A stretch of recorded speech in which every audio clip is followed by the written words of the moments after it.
Good afternoon, ladies and gentlemen. I'm Margarita Šešelgytė. I'm the director of this Institute of International Relations and Political Science, Vilnius University. And it is my great pleasure and honor to welcome you here at this discussion, Free Digital Democracy Dialogue, which is organized together with the Ministry of Digital Affairs of Taiwan, BaltCap, GoForward, and the Institute of International Relations and Political Science, Vilnius University. So we will talk a lot about the technologies and its impact on the state, on the society, and on the democracy. The advancement of the technologies is inevitable. It's a driver of the progress. It can help a lot in progressing, in making the scientific research faster. We know that it was very useful during the COVID pandemics, and it's helpful usually in our daily lives, but it's also serving as a double-sided sword. On one hand, technologies can bring the societies closer, but on the other hand, they are separating societies. It provides us a lot of information which might be helpful to support our arguments, but it also provides a lot of fake information. And sometimes we are not in the position to decide which information is fake and what is truth. It also gives us a lot of freedom, but it also limits our privacy. Luciano Floridi, a professor of philosophy from Oxford University, argues that our societies live the life which can be defined on life. We are spending a lot of time online. We're constantly connected, and this has very strong impact on how our societies function, how we function as individuals, and what is the role of state, what state can do and what it cannot do. Can state ensure our security in the digital domain? Not necessarily. So what we can do about that? So the aim of our discussion today is to address multiple consequences of technological advancement and to try to find the ways how it could contribute to better societies and stronger democracies. So, as Audrey says, the future of digital, fast, fair, and fun. And now let me introduce to you our key speaker, Audrey Tang. Audrey has, in fact, a very impressive biography. She is one of Taiwan's leading IT minds, but she also has been called a child prodigy. At 5, she was reading already classics. At 6, she was studying higher mathematics. That's quite surprising for Lithuanians, where kids have a lot of problems with maths. At 8, she was coding, and at 15, she founded her first company and managed 10 hackers. And then at 19, she moved to Silicon Valley, was advising the companies like Apple. But she was also a political activist, supporting Sunflower Students movement in Taiwan. And today, she is the Taiwanese IT digital minister. It is my pleasure and honor to introduce also the second speaker, the panelist, which is longtime friend and colleague, Associated Professor Linas Bukauskas, who is the head of cybersecurity lab at the Institute of Computer Science at Vilnius University, and I personally could add that he's one of the best cybersecurity specialists in Lithuania. Julija Kalpokienė, our third panelist, she's an advocate, associate partner and JurisConsultant, also PhD researcher at Vytautas Magnus University and policy consultant at Internet and Jurisdiction Policy Network in France. And above all, she's a member of Women for Cyber. And last but not least, Tomas Martinkėnas, who is the Director of Security and Privacy at Vinted. For those who do not know, this is the first unicorn in Lithuania.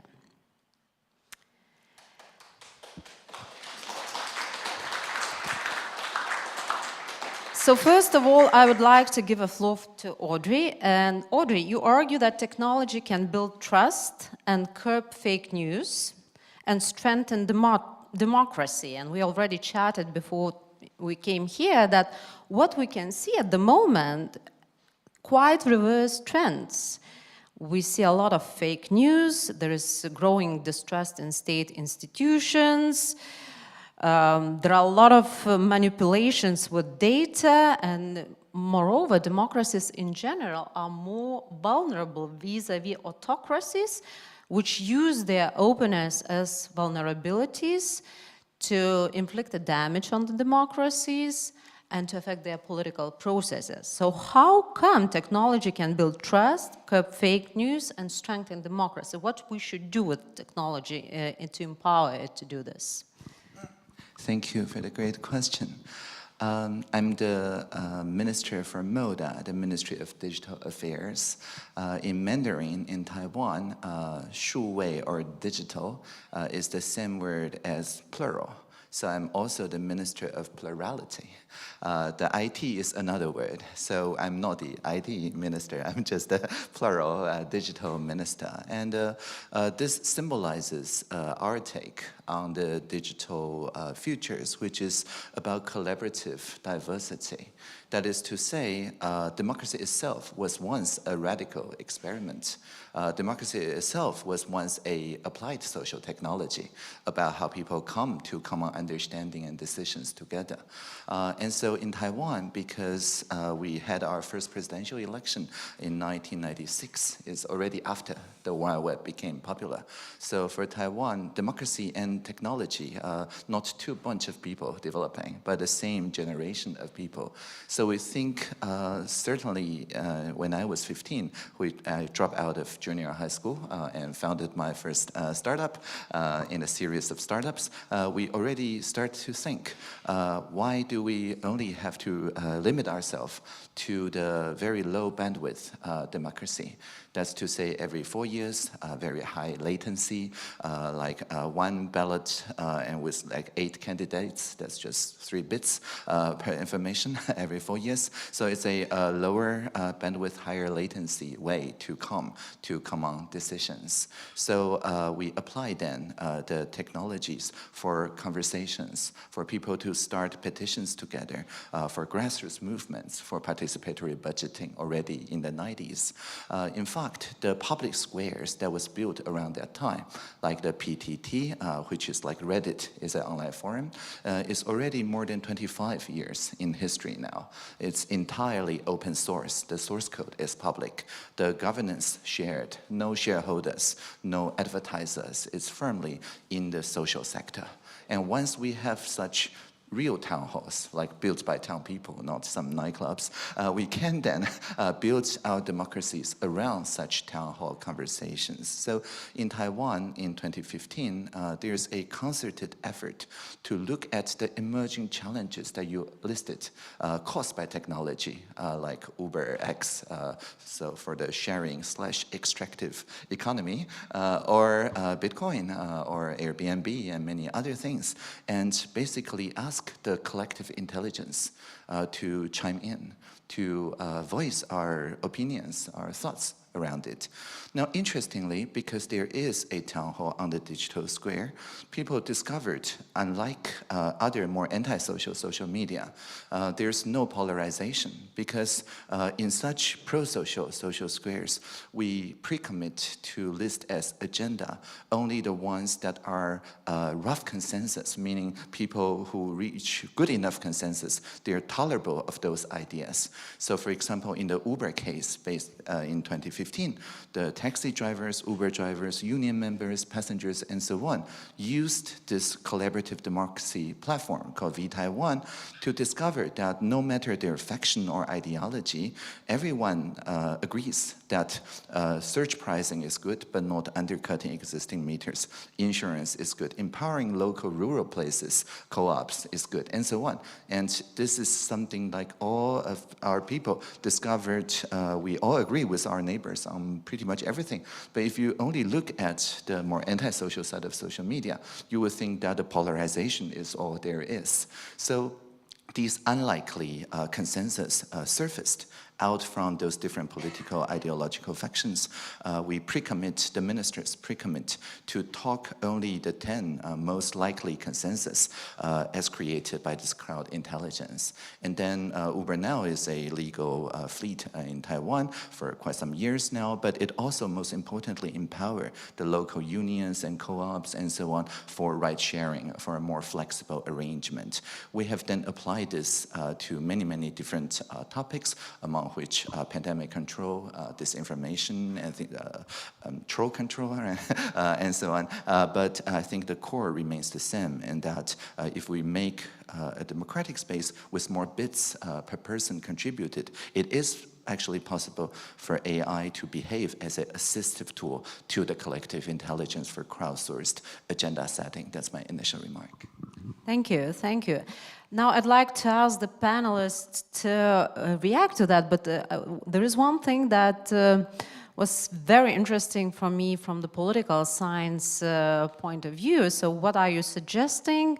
That in digital domain there is certain self-regulation.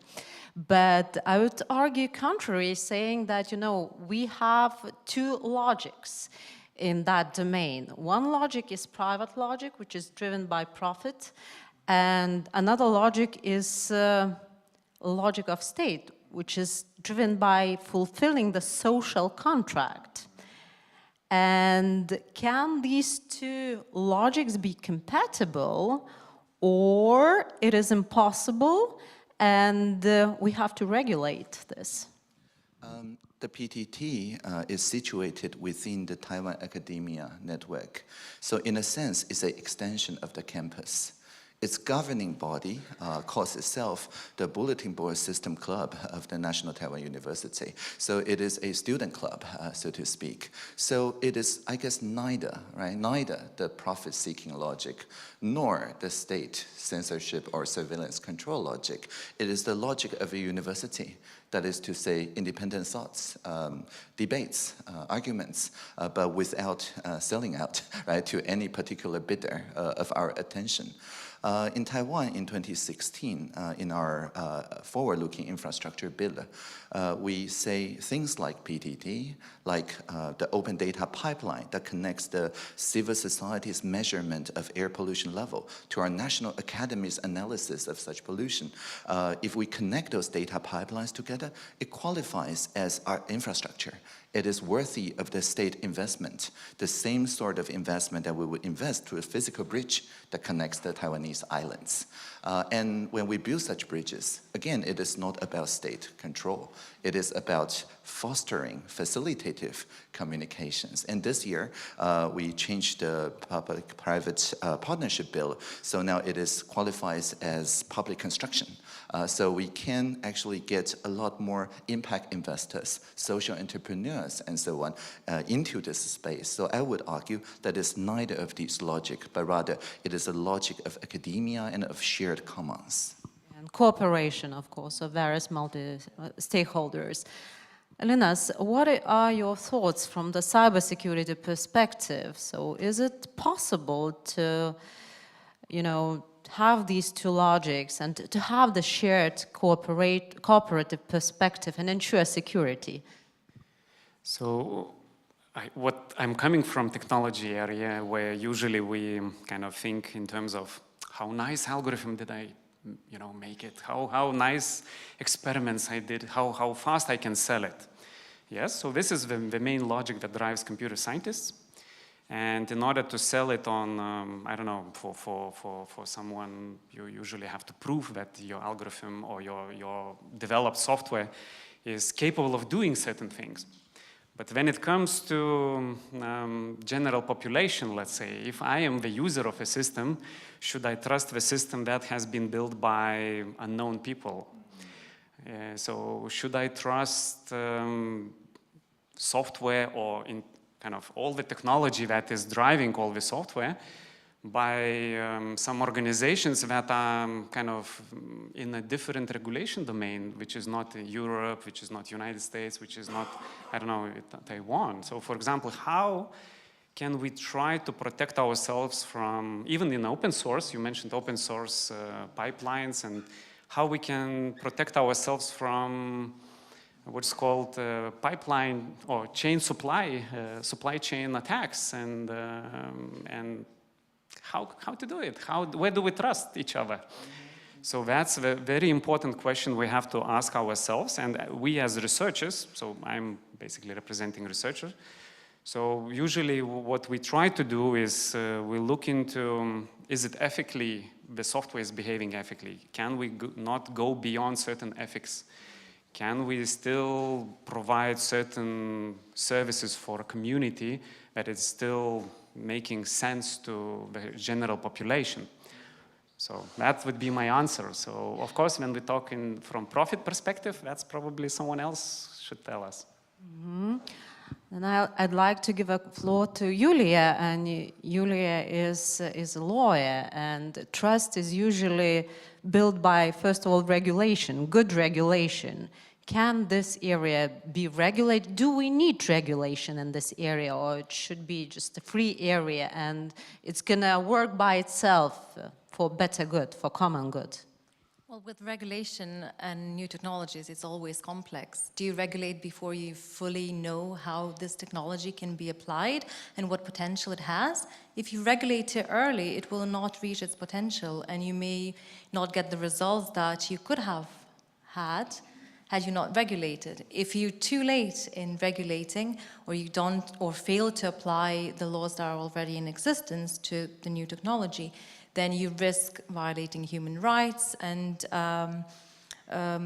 having a result of certain injustices or abuses of technology. And every technology can be used for good purposes, but it can also be used for bad purposes. But you can't fight those risks without actually using the technology or even new technologies. And for example, deepfakes, it can be used for good, it could be used for bad, and to detect if it's a deepfake, you need technology, and you can't do without it. So it's complex, it's cat and mouse, but I think regulation is more complex, especially when we talk about digital technologies. It stretches beyond just state regulation and companies. For example, if you have social media platform, you have regulation by the company, you have terms of service, you have national regulation on top of that. You could have good practices and business self-regulatory practices, but then you have groups within that context, and there will be internal regulation by the groups themselves. So for example, there is a group on Facebook for fountain pen lovers, and you can't post anything that is not to do with fountain pens, and you prohibit it from posting, say, anything about ball pens. So it stretches beyond this traditional state versus business regulation, and it's important to be mindful of that. But do we put too much responsibilities on these private companies? Probably it's about our old thinking, as Audrey often argues. But you know, the state, we trust the state normally more than private institutions. So can we ensure that Facebook takes care of our own security? Well, it depends. I think that trust is very personal, and it depends on every individual. It could depend on their socioeconomic background, on their previous experiences, on the historic past, and so on how they perceive democracy, and so on. But also, I think that regulation, multi-stakeholder involvement is very important in regulating new technologies, because state actors do not see the risks or the opportunities from the side of the businesses, but then businesses would not, may not appreciate human rights implications, for example, and so on. So I think it's important to have all stakeholders involved, at least when coming up with a framework and then when looking at enforcement as well. Because it's easy to slip into this kind of regulating for the sake of regulating, and we have lots of initiatives for transparency regulation. But then if we look at businesses and different platforms, if you have this regulation that should fit everyone, it will not bring the desired results. It will not bring the impact that one would want. So it's important to have this granular approach and more tailored. And I doubt that regulating that state can achieve that without the involvement of all concerned. Thank you, thank you. I've heard some stories like private businesses accusing GDPR for breaking their progress, so I guess it should be met in the midway. Thomas, so you are representing like really private, not academia, not ministries, not law. The private companies are getting more and more power in digital sphere as compared to the state. And we talked about these different logics, and that businesses is driven by profit. That's natural.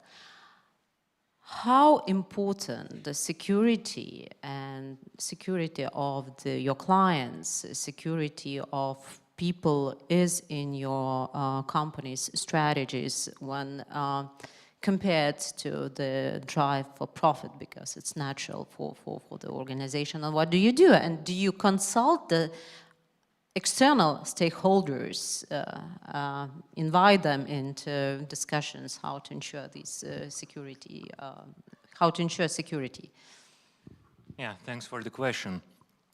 The first thing that I think mature businesses wants to ensure is social responsibility, and that's what's required from them. This is what market requires from them.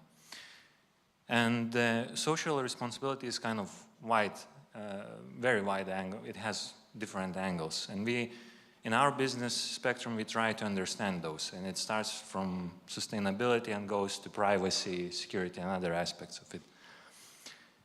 And it kind of, if we feel that the market is expecting that, there's no way for us not to invest into that, but even push even more further than that. And I heard from Audrey that in your country there is a lot of enablement from government institutions. They try to foster that. In European Union, we still see more control mechanisms like GDPR, for example. Something that business doesn't understand the value maybe in direct way, directly. Those control institutions, then they try to enforce some specific rules and targets. But what we see in the market that really mature businesses, they go even beyond that. They use privacy as a competitive advantage. They use security as a competitive advantage, because it's now coming to the position in the market where it really makes sense to do that, because people care about that. And business leans always to decide what people care about, basically. So it's again along the same lines, it's self-regulatory, because the clients are also thinking about their security. It's about the trust. What companies do you trust? So company has to invest. Let me turn to my second question, but in the meanwhile, I would like to say to the audience that there will be questions and answer sessions, so please start preparing your questions, but also there will be an opportunity to ask the question via Slido platform, and you can see where you can find it. So my second question goes to the innovation. We used to think, and we think, that innovation is always good. It's a driver of progress, and can make our life easier, that we can progress in many areas, like in science, and with COVID, we saw that it was very, very important, it was paramount. But with the technologies, it goes both ways, because I guess the consumer knows less and less what's inside the technologies. And this sort of a gap between our knowledge, what's in there, and between the development is getting higher and higher. Should we do something with that to ensure that someone regulates these processes, regulates algorithms, to make sure that these technologies would not be used for the evil purposes? Or it's again self-regulatory? And can we do this? So Audrey, you first. Yeah, so in my ministry, we practice what's called public code.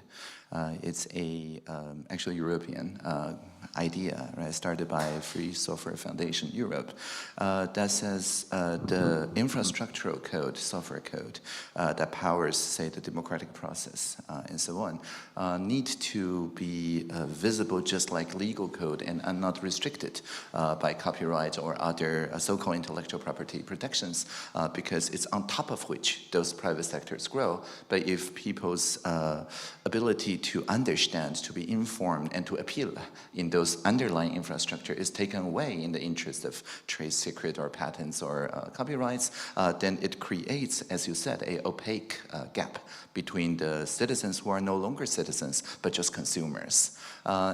Before joining the cabinet in 2016, I was part of the curriculum committee for basic education. And one of our driving changes for the new curriculum at that time is we replaced all the literacy, like media literacy, data literacy, digital literacy, with competence, data competence, media competence. Because the difference is that literacy is when you consume, and competence is when you co-create.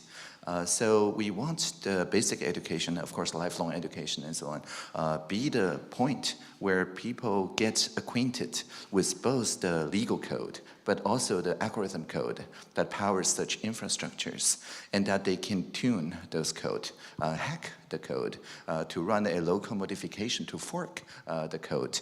And so when people, especially civics teachers in high schools, they're very active in our civic movements, think of a better way, for example, to do contact tracing that is more privacy preserving.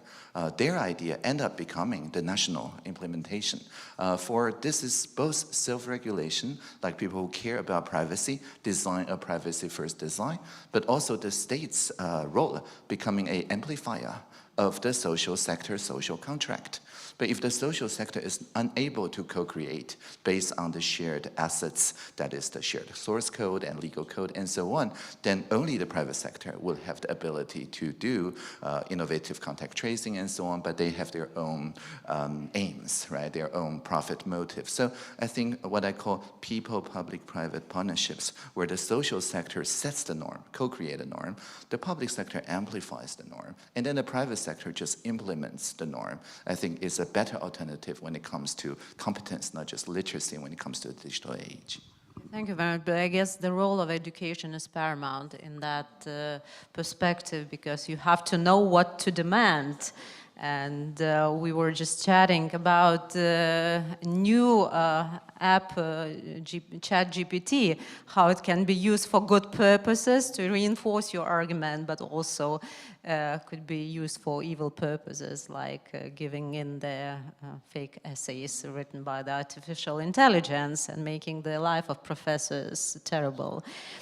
So, Linas, what's your take? Well, surprise, but software is not written by humans anymore. So this is maybe a surprise to someone, but average computer scientists, usually as a student, for example, they take someone else's program, they push the button, and most of the time they do not realize that a lot of software code has been generated in the background.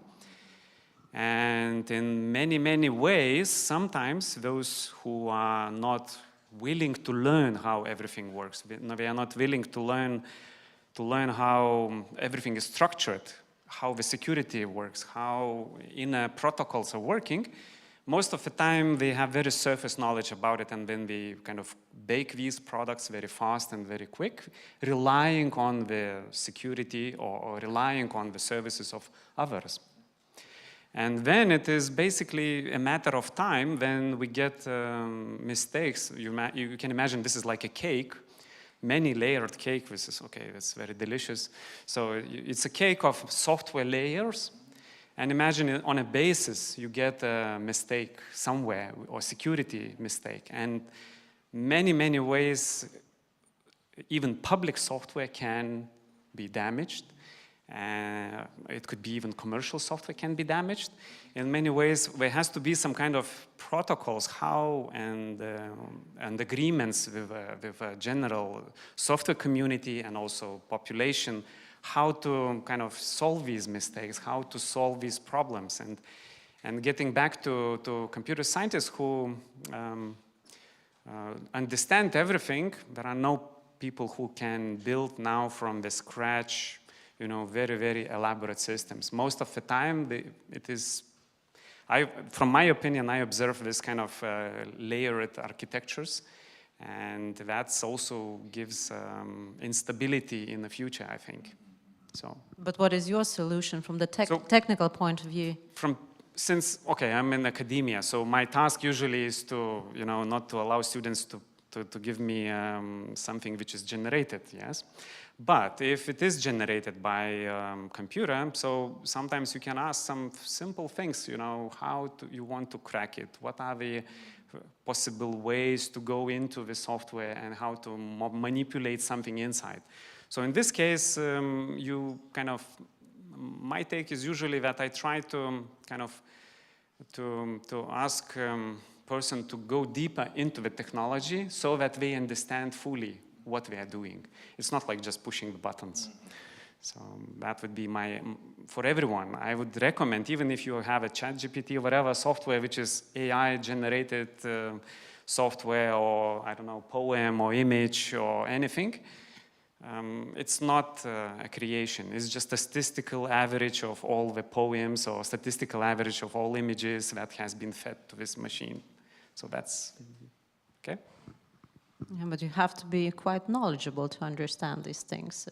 Exactly. So in terms of, that brings us to knowledgeable society. So in order to raise the awareness, you have to have like quite an elaborate system of education, quite an elaborate system of probably professors and also businesses that can take care of this. So that's my take. So I would, if not to rely on self-regulation, saying that, okay, everything will regulate itself. Yes, it will, but we have to have some kind of push toward better understanding of technologies, because it might be forgotten in a certain level of a cake. So, Julia, where the lawyers step in, there were a lot of discussions of algorithm auditing boards. So maybe this is the solution. So who has to be in these boards and who can have to have these boards?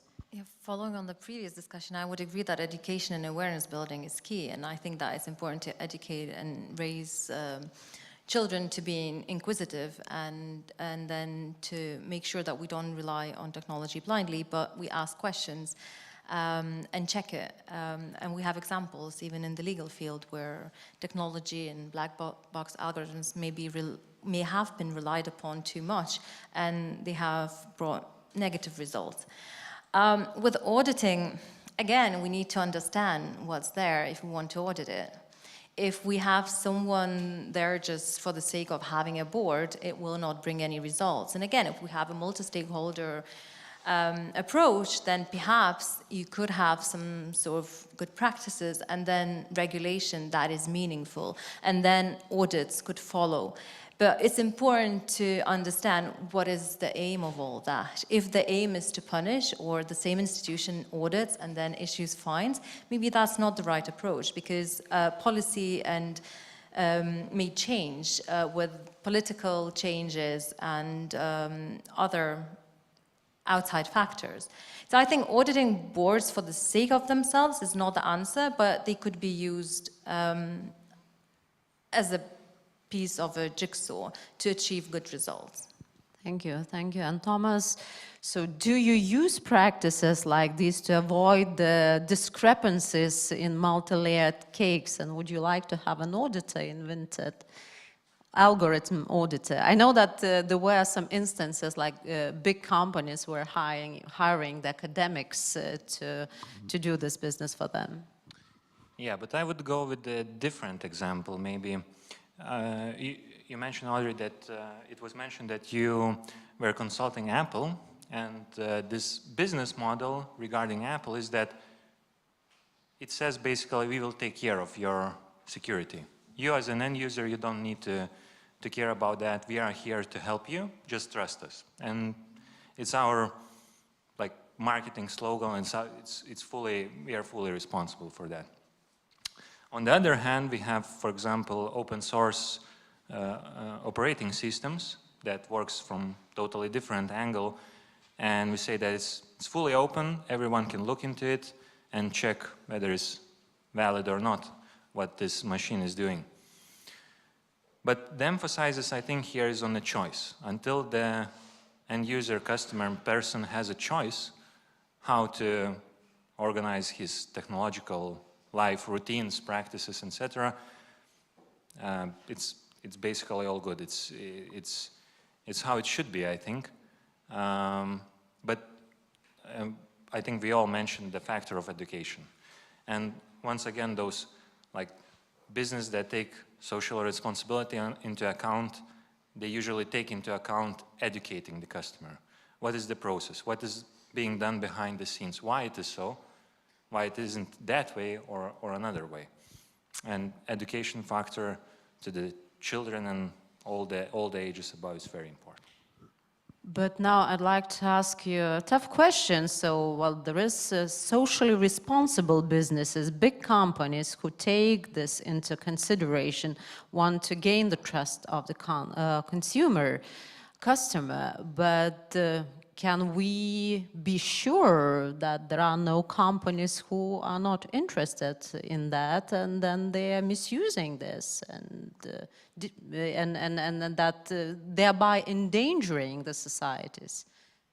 Yeah, of course, we cannot be 100% sure about that. And once again, either from enablement angle or from controlling angle, we are trying to reduce that using authorities and other institutions, or in general just the power of the market or economy, that we can see all of us a lot of examples every day that businesses who are not taking into account social responsibility, or they were lying about cyber incident that occurred in their environment, they just go bankrupt. And that's a relevant statement to make, actually. So it's self-regulatory again. Okay, last. Oh, you want to react? So one thing I heard also, when the software is developed, usually it is developed independent, and usually it is not like it is for crime, you know. Most of the software is developed as a general purpose tool. You know, you take knife is also a tool. And there is, of course, you can look at it as a possibility that, you know, someone, and usually a person who decides to abuse the system, or the person who decides to manipulate the software, or the person is deciding to kind of to do some damage on something, some other thing. So therefore, it's I should really think that software, when we develop it, we have to be in a part of where we develop some kind of self-regulation, maybe yes, in the development phase, but there has to be some procedures how to observe and how to audit, I would say, some software. And one of the open source capabilities is, of course, this is a very good way to go to show to the community, for the rest of the world, that, okay, my software is clean. If you want, please add something else. If you want, modify. if you close it, then no one knows about it. And then if there is a mistake, no one can fix it except you. So that makes, so I would go for open source way in order to kind of faster to introduce into community, or community would help to modify all the rest of the bugs or mistakes or security issues related to software. Well, thank you, Linas, very much for this reflection. I was just thinking that that could be an advantage of democracies vis-a-vis autocracies, openness as vulnerability, but also as an advantage. Okay, I have a short last question. I have to ask this question because it's about data. And data, as you know, is becoming new oil. It's a major power resource, and for the private entities, but also for the state. State compete for data. And you are suggesting data altruism, sharing the data, but data can be manipulated. And what do we do with data? So do we allow companies to get as much data as they want? Do we impose the regulations, how they use it? Or do we provide even the opportunities for the private people to commercialize their own data, to sell the data and get some financial revenues? So what is the recipe? It's a great question. In Taiwan, when we say data altruism, we say 数据公益, which is non-personal data altruism. So we have a separate word for NPD, for non-personal data.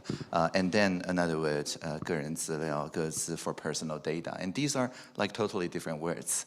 It's important to use different words because on the pre-digital world, the textual, the paper world, they were different norms, right? The textual norms around academic paper is not the same as with a journalistic newspaper, which is different from your clinic's records, which is also on paper. You would not say what's our paper norm or what's our text norm around these things, because they were fundamentally governed by different logics in different parts of the society.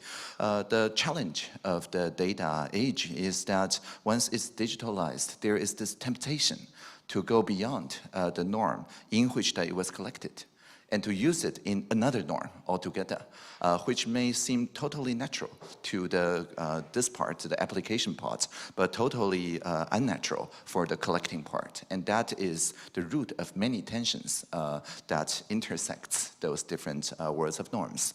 But I think one of the core issues in this tension is that if I want to share the data with you, I trust you implicitly. But I don't necessarily trust your ability to trust other people. So if you trust some third-party processors to compute over that data, you may find them very trustworthy, but not necessarily me. And when I found out that you contracted that person to compute over the data, I trust you less. And so it's a net loss of trust for everyone involved whenever there is an out-of-norm use of data. Now, this can be solved in a way that is purely technological. It's just to decouple computation and raw data access. And so this is the kind of privacy edge that I heard in the previous rounds of panel. It is now possible to give the computation providers encrypted data so that they do computations without knowing what's happening at their computation. And once they've done the computation, it could be AI training or whatever, they hand back it to me and I decrypt it so that I can work with computation providers that I don't trust.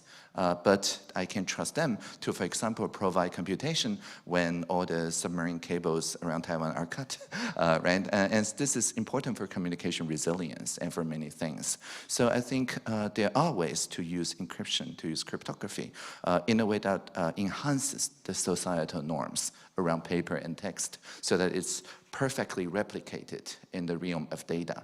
And when it does that, I call it assistive intelligence or pro-social technology. And when it tries to disrupt that, then we have real problems. Yeah. Thank you, thank you. So encryption is the solution. One of the solutions. One of the solutions. Linas. Okay, so that's a heavy talk. We can start about homomorphic encryption. But there is still a way to go for encryption that is kind of preserving privacy. So it is still a long way. And in my opinion, the current state of the art is not providing very good let's say, private data encryption so that it would be not decrypted on the other side to do manipulations. Okay, so that's just not yet there on a massive scale. So therefore, as you mentioned, one has to trust the system. So do we trust a robot? Do we trust a machine? So that's another question.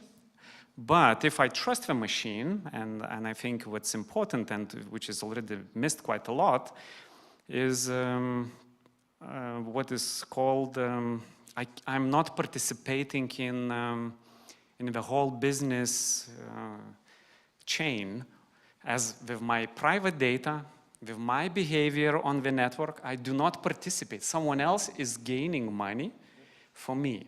Okay, so this is kind of, you can think of the internet, that someone is observing your behavior, someone is observing your pictures, your videos, even now we are observed, and one can sell some information about how we sit, how we act, how we talk, how we react, and that worries me that this is not a part of a business chain. I'm not participating in it. So therefore, if I'm not participating in it, I have no control in it. If I'm not having control of it, then it means I have to still, again, trust. And that's not what people do usually. They do not trust technology that is completely machine and it is situated somewhere far, far away, or in some countries that are with authoritarian or regimes. So that's very important then to somehow to kind of think in terms of how do we make these pipelines of data that is flowing inside of a network transparent, so that we can control it and we can know where it is. So even GDPR doesn't solve it. Yeah, so my question for Julija, GDPR is a step forward or it's entirely different logics and we need something else? Well, it depends. Law in itself, legal regulation or any act is not sufficient in itself. It's important how you interpret it. It's important how it's implemented. It's important how what judicial interpretation follows, and then we come back to awareness and education. Because if you have a judge that doesn't understand technology and don't understand what is data and how to distinguish personal and non-personal data, or what is encryption, how can you expect that you will have reasonable and effective judicial interpretation? So it's important that everything goes hand in hand, that everything that we covered in this discussion is kind of finds its place and it's kind of comes together into one big picture. And then you can have effective regulation. On its own, GDPR can be interpreted really well. It could be a really effective piece of legislation that kind of provides security for individuals, for their personal data, and does not hinder businesses. But it's the matter of interpretation, and currently we have different views. And also because the fines are so high, it's important how the regulators see it. And if the regulators do not have the resources to look into it and make sure that they apply it in an effective way, that it's meaningful and achieves the aims of the legislator, then we fail there. And it doesn't matter how good the intentions were of the legislators when coming up with this piece of legislation. But also not all the world is covered by GDPR. That's another point probably. And who is to take responsibility for the regulations like that? So do we trust in the European Union, or there should be someone else, something else? Yeah, well, there is this big issue of digital and online space that it's borderless. So our perception or our traditional understanding of regulating, where kind of regulation ends with the borders of a nation state, it can't be applied online to digital spaces. So what happens is that, for example, we have GDPR, it was first of its kind, but then we had many other jurisdictions that wanted to follow. What happens if we have many GDPR-likes copycats, but they impose different regulations. What happens to businesses if they provide a global service and they have different requirements everywhere they provide a service, and that would complicate the matter significantly, and it could erode trust as well. But then if we look at the trends, and there are data localization trends as well that are very, they have risks as well, and that's probably not an answer either. But what do we have currently? If we want something global, then we look at the UN, right? And if we look at the UN, then you need consensus. And consensus among all of the states is unlikely. If you have a consensus, then you have something that is really watered down. And we can see that currently there are ongoing negotiations on the cybersecurity treaty at the UN level, and it just remains to be seen what will become of it, if anything. So I think, you know, when we want global solution, it's unlikely, because then you need consensus of everyone, and it's unlikely that everyone would consent to something that is good, or even if you consent to something that is good, then every good can be abused if you have the power. So it's a tricky answer, and I think that it has to be a combination of self-regulation, of consumer awareness, and consumers actually also, or users more generally, being aware and asking those difficult questions, and then choosing the service provider that actually is able to meet their requirements. So awareness raising, self-regulation, good practices, also regulation from states, and then kind of combining all that together. Thank you, Thomas. So what are your steps in order to secure the data, not to use it for the evil purposes? And is it a very high on the strategic aims of the companies? And what do you do with that data? Because data is new oil. Yeah, from our perspective, it is a strategical topic, because we care about members' trust, safety, privacy. In general terms talking, I think it's everything what's in GDPR, it's very logical when you take it from the perspective of privacy as a human right. And it all makes sense eventually. It's just simply lagging behind where we are. The damage is already done towards how we manage data, how it is used, how we understand it. In the market as a customer, as a person, and companies in general, systems, architectures are trying to catch up with that. Now we have another situation with artificial intelligence, where we don't have yet regulations in place, but we are already applying it in our daily life, and it's changing our daily life. We slightly touched upon this. So it might happen something similar to that the market, the institutions will kind of reflect on that and respond to that.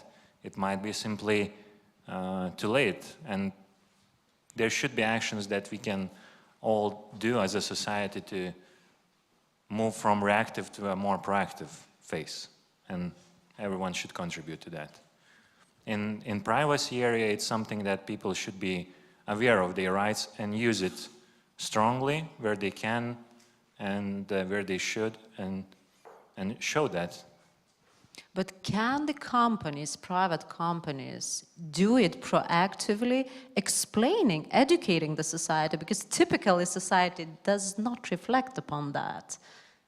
That's exactly my intention, what I want to say. Switching from reactive then to proactive approach. Education, it's again very much important topic towards that. So it is an important role that the private companies should play in this process, educating the customers. Okay, now I'd like to turn to the audience, and do we have questions? Žygimantas.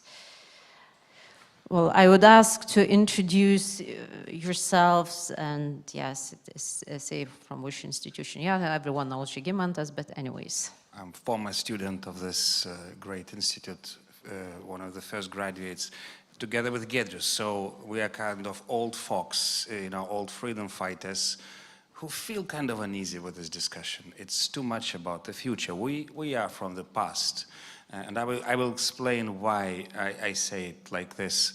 You know, every moment is a mix of future and the past. You know, future that becomes the past. Sometimes past is becoming the future. And today is a special day in Lithuania. We will go to the bonfires, to the parliament. We were standing there, 32 years ago. We confronted the Soviets. We won. That was our Tiananmen Square.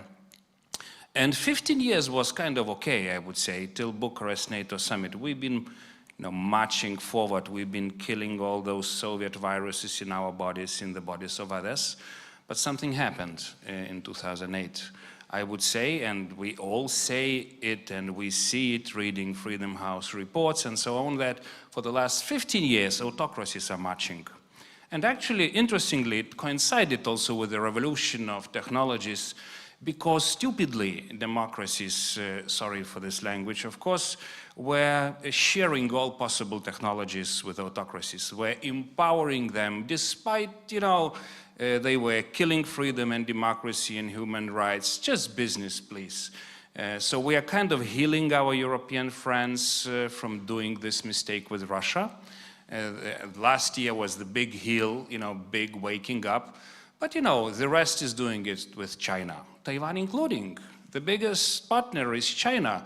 If you ask who is the biggest partner of EU, is China. Who is the biggest partners of our friends of Americans is China. We are still stupidly doing it with countries that kill democracies on this planet and ready, even as we read the national security strategy of US, maybe even to turn the plate completely in 10 years to kill democracy as such, to change the rules of the games. We can speak the future here, but we could actually, finish in some gulags in 10 or 15 years. It might happen. It might happen in Taiwan. So my question, what can we do with this? And when I meet Taiwanese, when I meet Americans or Israelis, I always feel huge potential, because we are like frontline democracies. We know that we have to be perfect, we have to fight, we cannot be average, we always try to change the world. So if you have that great format, you have that great speaking panel, why don't you make it much bigger? Why don't you unite regions? Why don't you kill autocracies at the global scale? Because this is the task. I want my kids and kids of my kids, I want the world live in democracy, to be free, not to be imprisoned. You've been fighting with your own autocracy in your own country. So how do we do it? How do we fight the past to making it the real future? Can we do it, Can this be the beginning of something bigger that would unite the regions and the world on democracy, on freedom, on human rights? Thank you, Žygimantas. And your question goes to Audrey or to all the panelists? Okay. Thank you. There are two quick points. One is that what we have been discussing is essentially heralding the human rights in the digital realm and setting the norm about the narratives that when we encounter something that is a huge challenge, like the pandemic or anything like that, the disinformation crisis, the solution space that we choose, that we share with each other, is the ones that reaffirms our democratic values. Maybe not like very cutting-edge homomorphic encryption, but we do use like zero-knowledge proofs and so on that does not require the sacrifice of privacy of citizens encountering the pandemic, making the state transparent to the citizen, not making the citizen transparent to the state. So in a sense, this talk about the norms, data norms in the future, prepares our citizens to defend against the authoritarian narrative that only this mobilization afforded by authoritarian regimes is capable enough to counter emergent threats that are on a colossal scale and so on, the height of which was like 2 years ago when the whole world was listening to that sort of narrative. So I would argue that it is related. Another point I want to raise is that this idea of corporate social responsibility, it has this implication, like if they violate the social contract, contract, they will get bankrupt. But around 2014 in Taiwan, when we non-violently occupy and defended our parliament for 3 weeks, we were making a point to have 1 million people on the street and many more online, that there are so-called private sector actors that do not go bankrupt when they violate the social contract. Rather, they get bankrolled by certain authoritarian states. And our main argument was that in our then new 4G infrastructure, there should be no room for such so-called private sector actors because they get paid for violating social contract. That was the main argument. And as cybersecurity experts told us, we have to constantly do risk analysis on a systemic level. Even if it has no backdoors at this moment, the next firmware update, at the end of the day, maybe it would be better if we just partner with like-minded countries in which violating the social contract does lead to bankruptcy. So I think these arguments are actually very well connecting each other, and what we need to do together is just to set the international norm around such conversations so that it doesn't look like just one jurisdiction doing some top-down draconian export-import restrictions, but rather there is a shared human right logic in here. Thank you, Audrey. Does anyone else from the panel would like to reflect upon that? Linas, yeah. So technology is already helping to clean up, let's say, technology can provide you secure communication from the how to say it, behind the wall of whatever country.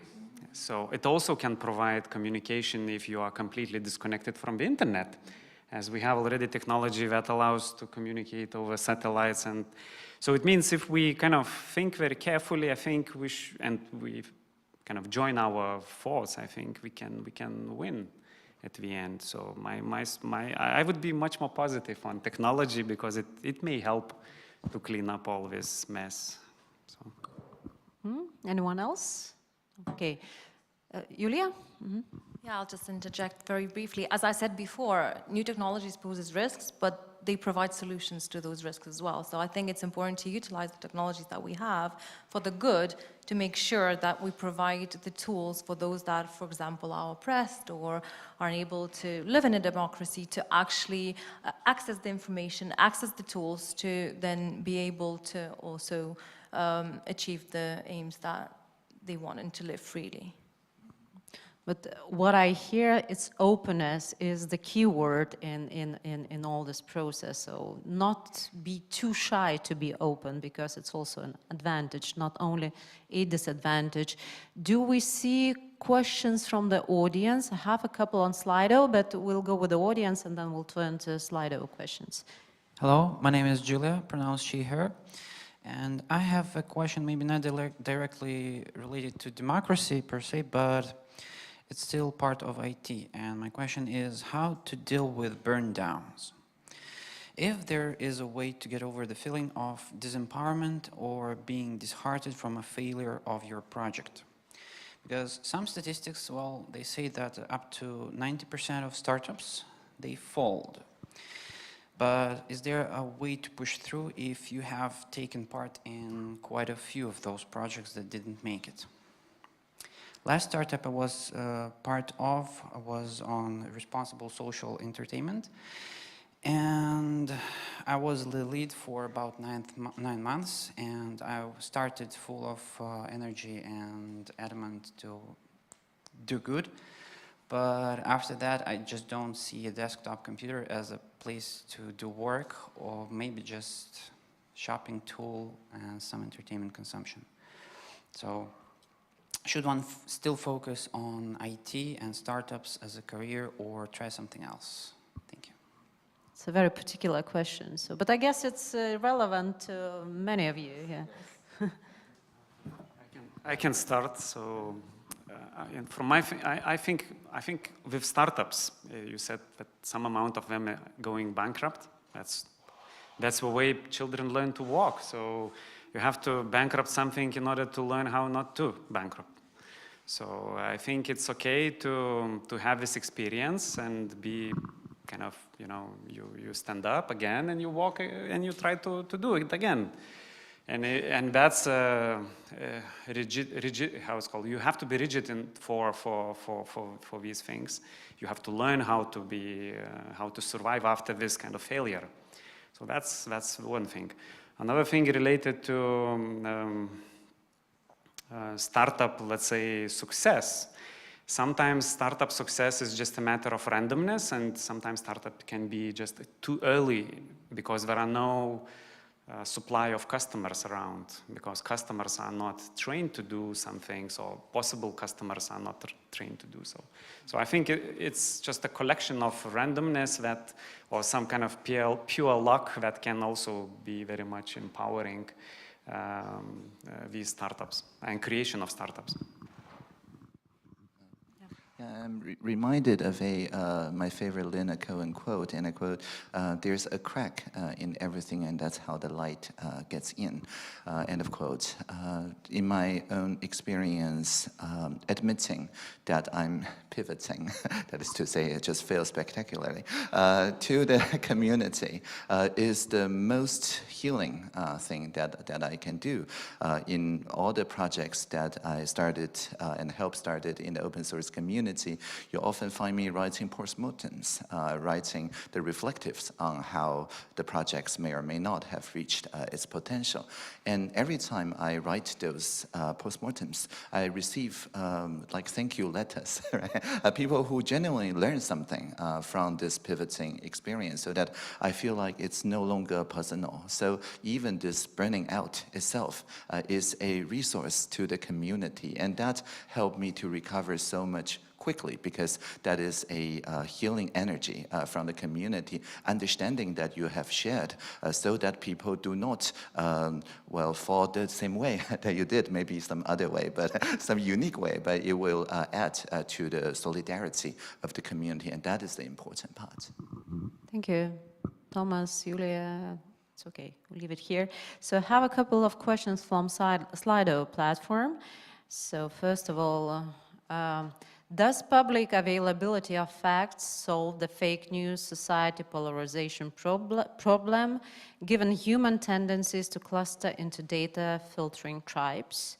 That's the first question. And the second is, what might a democracy look like where citizens contribute hundreds of bits per year, month? Is more bits contributed a good thing? So Audrey and also whoever wants to take it. Yeah, these two questions are related. What we have found in Taiwan, when the social sector is responsible for the fact-checking process and the fact-checking culture, is that it's not the checked facts that cures people from disinformation and polarization. It's the process of getting through, of walking through the fact-checking process that cures people. That is to say, it is not this fact boxes that magically cures people of the disinformation pandemic, infodemic, but rather if the junior high school students, led by their civics teachers, fact-check the 3 presidential candidates as they are having a platform debate and see their name appearing on national live streaming television, if they found something wrong that a candidate just said, and so on. If anyone can see that they have an immediate impact on the health of democracy just by providing more bits in the context, this process influences everybody around that child, and then people see themselves as less likely to be captured by the sensationality and the outrage and things like that. But if you just present the fact-checked result as a balancing report and so on, that's not so useful. So to make it, as you said, fun, right? Not just fast and fair, but fun for everyone to contribute to this collective contextualization, that has been the key element in the social sector-led counter-disinformation work that is in Taiwan. Now, each piece of this crowdsourced fact-checking is actually more bits into democracy. And so when we think of democracy as more bits, we don't just mean that we improve the voting system to use plural voting so that instead of just voting one project or one candidate, one allocate like 99 points in a quadratic formula and so on. Of course, that is exciting from the mathematical viewpoint, but what's exciting more is that one can take those common components and apply it to your own student club, to your own community, to your town halls in a very small scale and so on, and just experiment with different forms of collective decision making. So that's my answer. Linas, do you want to comment upon that? Okay, so with respect to fact-checking, I think when you start building some, when you start proving and disproving something, when you are in the zone of saying, okay, I'm good or I'm bad, and sometimes you might be in the process of proving that you are still existing. So in my opinion, it's not always good thing to run and rely on fact-checking. It should be kind of a way to build into our societies that we, from the childhood, we know where to look for the truth, so that every person would make their mind on their own, kind of in their own way, because different people search for facts in different ways, and trusting someone who fact-checked and someone is true because they are on Facebook or on some other social media, I don't really buy it. That's what I mean. Yeah. Yes. It's the capability to fact-check. Yes, exactly. So the building society that is stronger to do fact-checking on their own as a person, then that would be nice. It's, you know, it's sort of the thing that we want to reach in the future, but are we in this position now? Because when I see how people react and, you know, how much they rely on fake news, sometimes my vision of the future becomes very pessimistic, and the technologies have this tendency, you know, to separate two sides, and, you know, companies like social media platforms, they just run on that, on this anger, on comments, on the fights, and that's life. Julia. Well, it's not a new phenomenon, it's just different in the digital space. We had propaganda throughout history, we see examples of that, and during the Soviet times we were kind of fed certain narrative and we couldn't even fact check anything.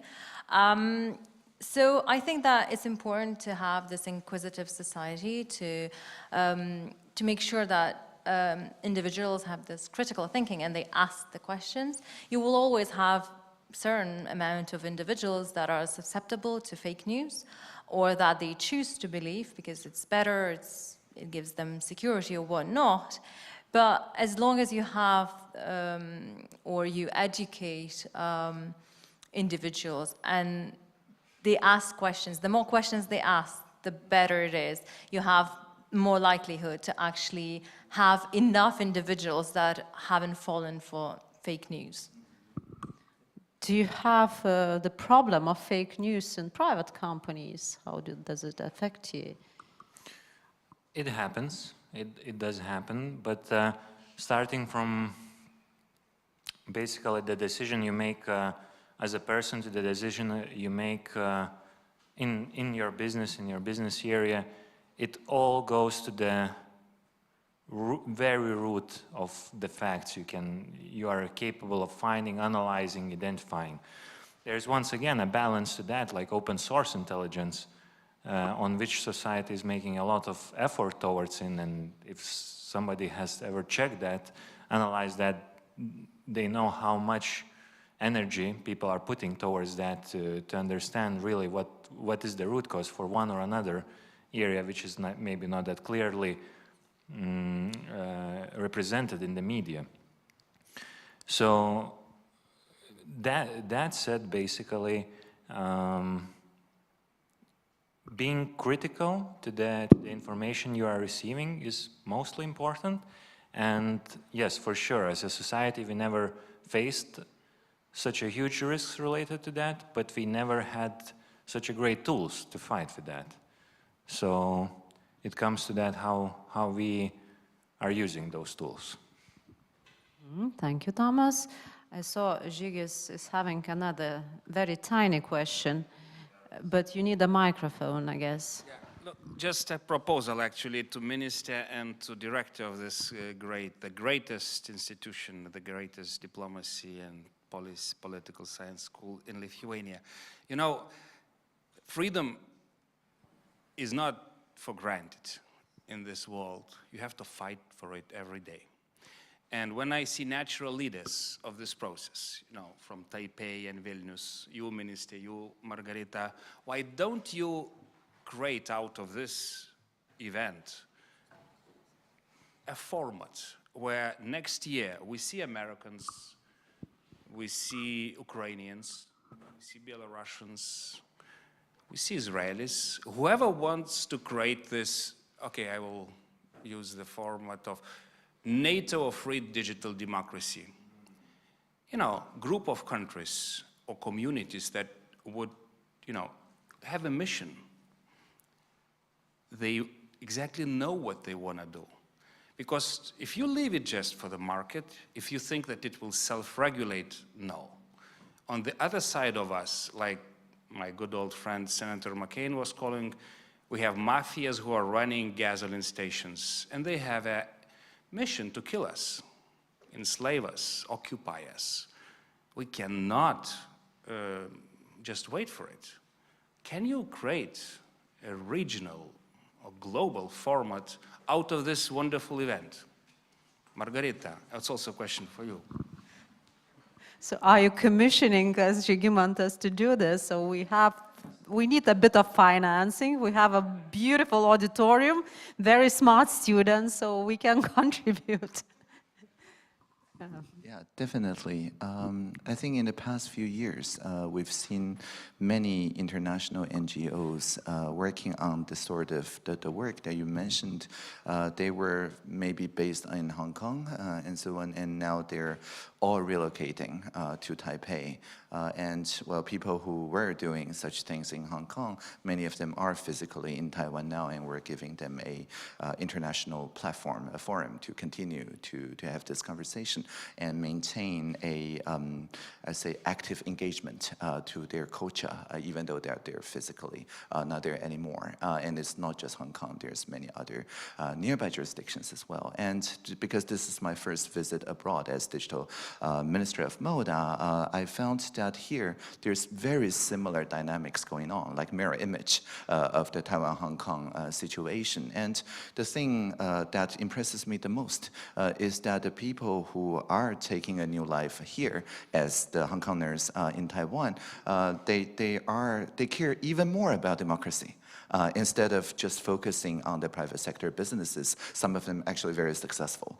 And so I think there is a real logic to the suggestion of yours that the organizing forces could include more people, not just the democracy network of democratic countries, but the democratic cultures from the countries that were maybe once democratic, all right, from the jurisdictions that were once have the freedom of the press, and then unite those solidarities together, because digital technology really is the lifeline now, right? In our jurisdictions, in Lithuania, in Taiwan, we can go to face-to-face formats. We don't have to do live streaming or Slido, right? But in such jurisdiction that I mentioned, really the digital is the only thing that connects them back to the culture. So maybe the next time around, we can focus on that as one of the main themes. Okay. Yeah, one question from the audience, and I have two more from the Slido. Right, thank you. So my name is Simon. I'm a student at this institute, and I have a question mainly for Audrey, but also for anyone else who wants to contribute. So first of all, really thank you for coming to Lithuania. I do think our two countries are very similar. You know, vibrant new democracies that sort of have a lot of insight and a lot to share. So my question is, first two quick points. The first point, Taiwan is at the forefront of information warfare, has experienced a very large concentration of it, and obviously as such has a lot of expertise and a lot to share about it, how to build that resilience. in the society. Because we did have those two things kind of mentioned, a knowledgeable society, an inquisitive society. So in terms of how to build that, the other point is that when we kind of outsource a bit of our interpersonal communication or I guess organization interactions to an online platform, a technical platform, we also sort of lose a little bit of our, we kind of give away a little bit of our cognitive agency. In other words, instead of communicating between person to person, we start communicating more in terms of the framework of that platform which we use to communicate. So in your opinion, what is the bigger, or I guess the more important bottleneck that we have in terms of building that resilience? Is it the social kind of side of it? Because you did mention one way of tackling misinformation is involving students, just involving the society so that they can sort of contribute, and then normal, regular people have a way to contribute. They feel drawn to it. Or is it a technical capacity issue where maybe it's AI or something else that we're sort of lagging behind? So. Really excellent questions. I'd like to answer the first because it's more technical and it's shorter. In terms of cyber resilience, we're running with this idea called assuming breach. It's part of this so-called zero trust network architecture that we simply assume that any component in our cyber systems is probably already breached. And so the question now is not like a zero CVE, but rather, well, what do we do if it's breached? How do we make sure that if one of the components is compromised, there's no lateral movement, like it cannot just go to hack nearby systems and so on. And to that end, for example, when I'm traveling abroad, I'm still signing official documents and so on because, well, I'm an e-resident of Lithuania now, and we have a very similar card, yes, in Taiwan. And we take that card and then we embed that into the so-called TW FIDO. It's a mobile app, so that every time I sign something, CrowdStrike, that's an endpoint detection tool, takes care that my device is not compromised, and the SIM card is also checked, and then my fingerprint on the device, and then also, of course, my credentials and so on. And each factor may be breached, may already be breached, but it's difficult to simultaneously breach all these components together. And it creates a defense at death, meaning that if you breach one but do not succeed in breaching everything else, actually the attacker shows itself, and it could be traced, and it could be attributed, and so on. So within this year, we're going to work with all our national level agencies that holds the private data for all citizens to switch to this kind of assume breach zero trust network architecture. It's going to be expensive, but I think it's a very worthy investment. So that's the answer to the first question. The second question, I think it's a very broad one, so I'll just provide some vignettes. I think the pre-committal for the ministers, for the administration, and also legislation to the input of citizens, that is absolutely crucial. That is to say, if there's good system like Slido and so on, but if the moderator do not hold ourselves to account to read out those questions, then Slido means nothing, right? So well, what's important is that there's a pre-commit to the result of those collective intelligence. And it is like in Taiwan, we're evaluating the impact of our first open government national action plan, which we have one in administration and one in parliament. And the independent reviewer from New Zealand find one of the most promising ones is that for the people even younger than 18, like very young people, to set the national agenda of policy discussion when it relates to things that the young people care about. So not just issues related to youth, but the youth as agenda setters for national level conversations. And if we pre-commit to that, actually there's a lot of ways the civil society, the younger generation can provide even better tools than Slido and Polis and Taiwan. But if we do not pre-commit to that, then it becomes a kind of toy exercise, maybe still useful in a general literacy sense, but not in a democratic resilience sense. Thank you, Audrey. Anyone else to contribute? Have several Linas, you go. I have still several questions on slide. I will be bad moderator because I'm definitely not going through all of them, but a couple more, and then we'll go for a coffee and we can chat. Okay, so with respect to digital world and whether we lost something, whether we lose something if we go only to digital world. In fact, yes. I think if we say that we make a dialogue online, that's a bit different when you make a dialogue in person. That's for sure. And for example, myself, I'm much more pro face-to-face communication instead of digital-to-digital communication. So that's why I think that digital communication, or not face-to-face, but computer-to-computer communication, is much more, it's better when we talk about some services, maybe some businesses that could be faster and so on. But when we talk about creation of new knowledge, development of new ideas, fostering some, cherishing some good traditions, digital world is not always good for that. So that's my thinking. Thank you. Quite pessimistic as always. Sober reaction.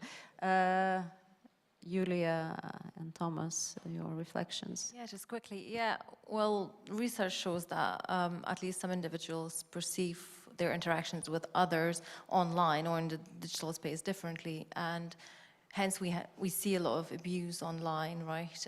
Something that people probably wouldn't dare to do face-to-face to other individuals.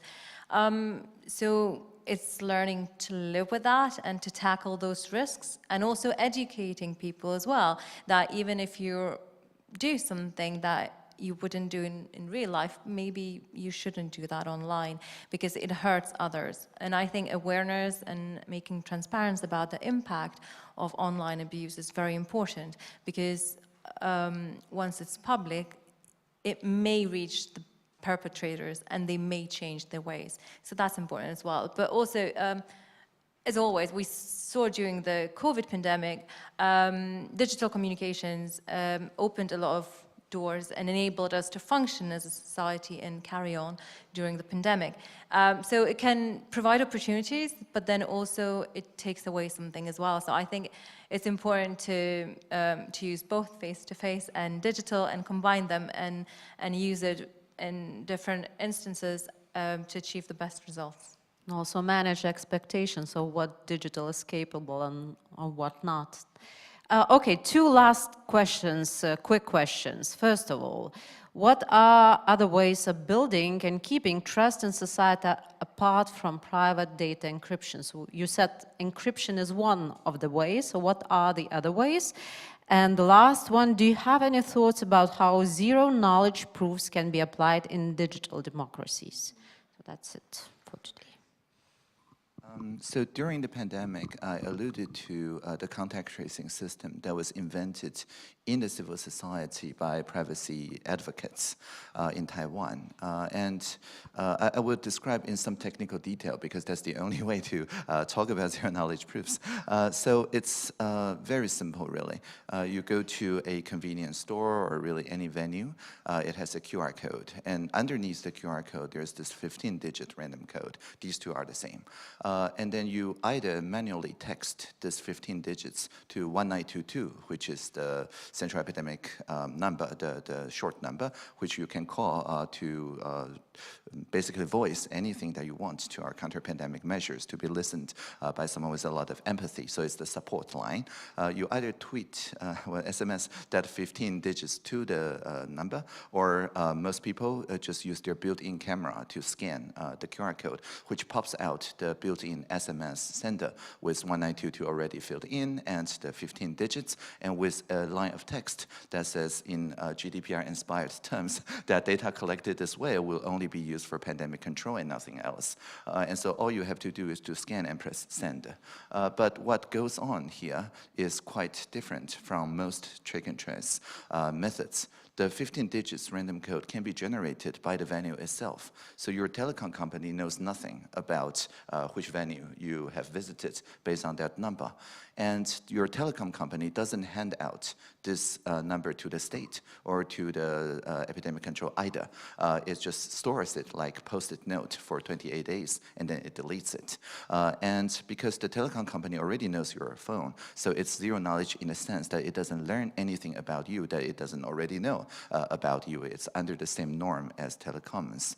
So this arrangement separates the contact tracing part, the exposure notification part, with the storage part in the telecom. So the venue learns nothing about you, and the telecom learns nothing that they don't already know, but it enabled massive exposure notifications whenever we need it, and that's how we fought off the initial Delta wave, Alpha and Delta wave, and the first Omicron wave. And so this is important because it shows to everyone that instead of new math or new tech like Bluetooth or NFC or whatever, it's building upon technology that already people know how it works. QR code, very transparent texting, SMS in general, your existing relationship with your telecom company, and so on. So by introducing nothing new that wasn't there before the pandemic, paradoxically, it gained more social trust because people understand the each individual components of how those privacy by design component is built. So I would argue that it's not an abstract idea like zero knowledge proofs or encrypted data or things like that, but the way that the society, when it comes with such privacy designs, how attuned is the state, the government, the GovTech community to those civic tech innovations. In Taiwan's case, we adopted that just 24 hours after it was introduced. It's provably a better system than whatever we're already planning to use. So we just say, oh, let's use the civil society system. So it's this mutual trust, this almost reverse procurement, where the civil society make demands to the state that makes it possible to build a privacy-preserving or even privacy-enhancing alternative. And all of this is opt-in. You can still use a paper slip or whatever existing way we're using. So it doesn't create new accessibility challenges and things like that. So from this VIGNet, I think it's not any particular encryption technology, any particular privacy technology, but just people coming to demand this kind of like no sacrifice, no compromise from privacy on one side and public good or public health on the other. If all of us, just like consumers' rights movement or union movements can come to demand this, then the private sector, the businesses that prioritize privacy will naturally gain market share, and that is the direction that we would like to see. Thank you, Audrey, very much. Linas, Tomas, Julija, some reflections, and then we'll close the panel. About zero knowledge, of course, this is a very powerful tool in a sense to educate businesses, of course, but one thing is I would just challenge everyone who listens just to go home, and when you are at home, just try mentally go through your all digital identities you have. And then you suddenly realize that many digital identities are somehow related to your name, somehow related to your, I don't know, whatever slogans of which you use on a daily life. And it means, like, if you go even further on, if you go to some websites like Am I Unique, for example, you can even check whether you are uniquely identified. And when you go on that website and you see that, oh, out of 1 million, you can easily be identified uniquely. So it means there is no zero knowledge online, if we're talking about online as just the general internet, because whenever you come back, there is always possibility to re-identify you, even we didn't ask about you anything. So I challenge you to kind of start thinking about digital identities you have in a background that are kind of like a shadow of you, which is kind of roaming free world of digital world. So think about it. Start from yourself, right? Julia. Yeah, I think that new technologies can be scary or difficult to understand for some when they first come into being. And also for regulators, they are unknown and uncharted, and it's difficult to know for legislators how to regulate them. And we touched upon awareness and education time and time again, and I think it's still important and it's key. So it's important that the society asks questions and that everyone that engages with the technology is involved in the process of raising awareness, in the process of shaping regulation, and the process of making regulation and services and everything better for everyone around them. So it's this kind of common responsibility. Thank you, Julia. Thomas. Just for the very end of it, I would kind of encourage to stop for a second and think how much our life is easier with technology. To end up on a positive note, and we've heard a lot of what technologies can do and what they can't do, but I guess my takeaways is about the openness, about education and collaboration. So I think that these are three main words when it comes to the fair, fast and fun technologies for the future. So I'd like to thank our panelists, our guests foremost, Audrey, but also Linas, Julija and Tomas for a wonderful discussion. So let me join me for a round of applause. I'd also like to ask those who asked the questions and those who listened attentively. I hope it's not the first discussion in this format that we're having here, so I know that Žygis will give us a full support from the Parliament, but also I personally see the value in the discussions like that. And I also would like to thank our partners, GoForward, and foremost Jurga, who has done most of the work. Thank you, Jurga, very much indeed. Digital Ministry of Taiwan, who were our partners bringing Audrey here. Thank you. And BaltCap, who are offering coffee. We will be tasting it in just a minute. Thank you very much. And my own team, Augustas and Anele, for contributing to this wonderful event. Thank you very much.